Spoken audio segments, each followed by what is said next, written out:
Good morning, everyone. I wanted to show you how I make loaf bread. I'll be making like a Pullman loaf pan. It has a sliding lid. It's perfect for sandwich making. Why I'm interested in doing that? Because we live in a barangay that's very far away from the main part of town that has loaf bread. We do have loaf bread here, but many times they're out of stock and it's not always available. So I have to drive far to get it, and it's not always the freshest of breads. I kind of like making my own. So anyway, I will show you how I make my loaf bread, step by step, the process, and hopefully you'll enjoy it making it yourself as well. One thing for sure is my loaf bread has, since it's made fresh, has fewer ingredients, not any of the preservatives that the other loaf bread has. So it's much healthier for you. So without further ado, let's get started. This is my loaf pan I was talking about. It's a 12 by 3 by 5 inch pan. Perfect for making a good sandwich loaf. So here, first of all, I am adding 9 cups of all-purpose flour, or 1,080 grams of flour.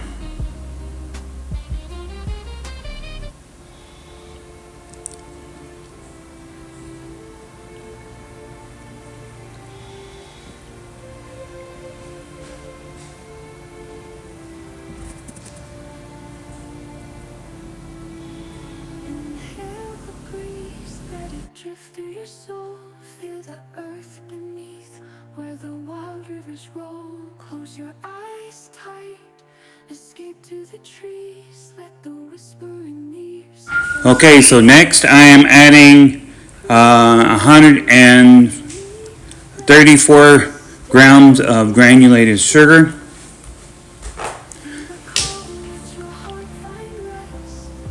20 grams of salt,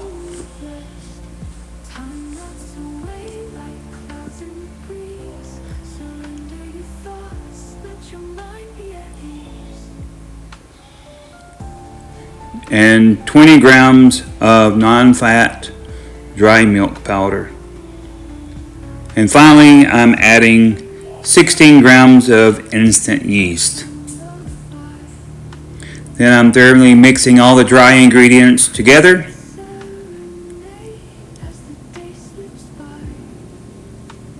Making sure it's thoroughly mixed. And then I will be adding 640 milliliters of warm water, around 110 degrees Fahrenheit or 43 degrees Celsius. And then I thoroughly mix it up, get it well absorbed and integrated.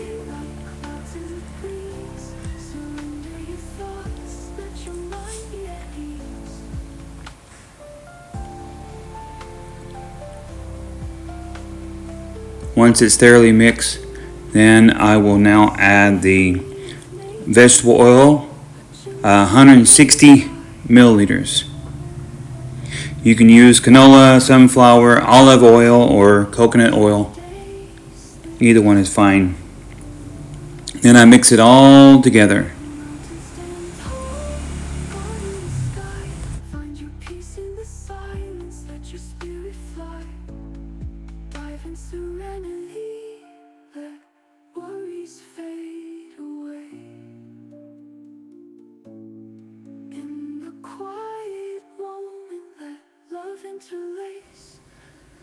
So now I am lightning flouring my surface, getting it ready to put the dough onto the surface and start the kneading process.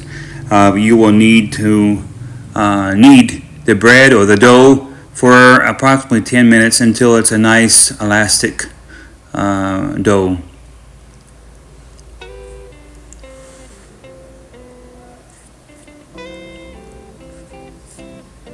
You want to work the gluten as much as you can to get it nice and worked in, get it nice and smooth texture. So like I said, it takes about 10 minutes of kneading. Now, of course, if you have a dough hook and a mixer, it sure does make the work a lot easier, but doing it by hand is just as good. Okay, I got the right consistency now, so now it's time to fold it up, crease the edges together, and then I lightly oil the pan, and here we go. We put the dough inside, and I like to coat it with a little bit of oil, keep it from drying out. I cover it up, leave it in a warm area, and let it rise for an hour and a half. So I'll see you after an hour and a half.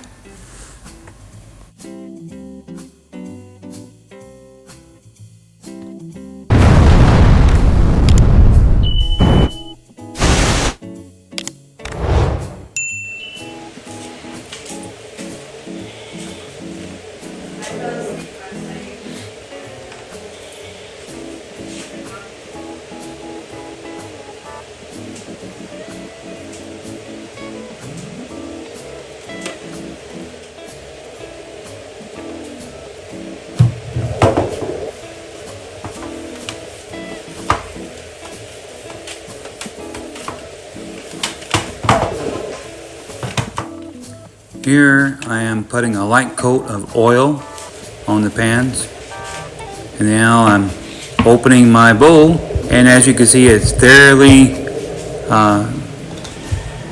risen. Then I lightly flour the surface in preparation of separating my dough.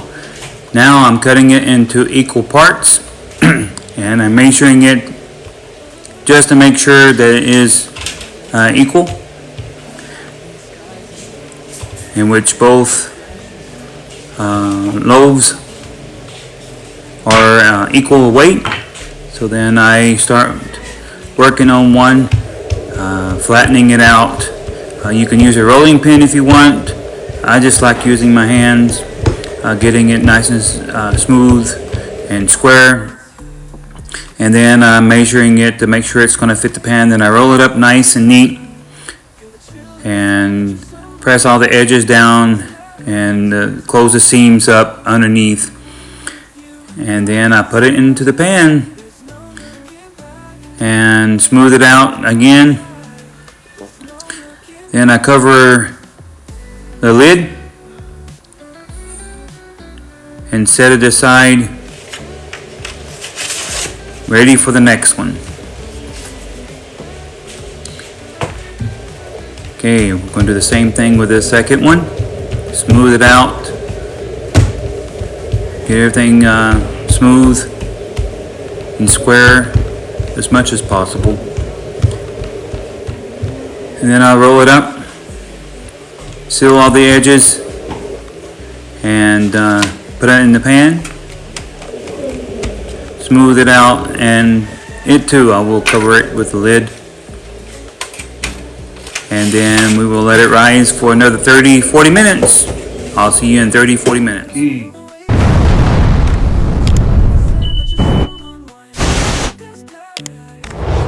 Here we are. We're ready to get put in the preheated oven. It needs to be about 375 degrees.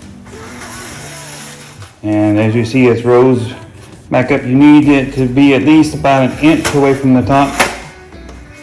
And so, but yeah, you can see that's rose up too. So we'll go ahead and stick it in the oven. Okay, there's the first one.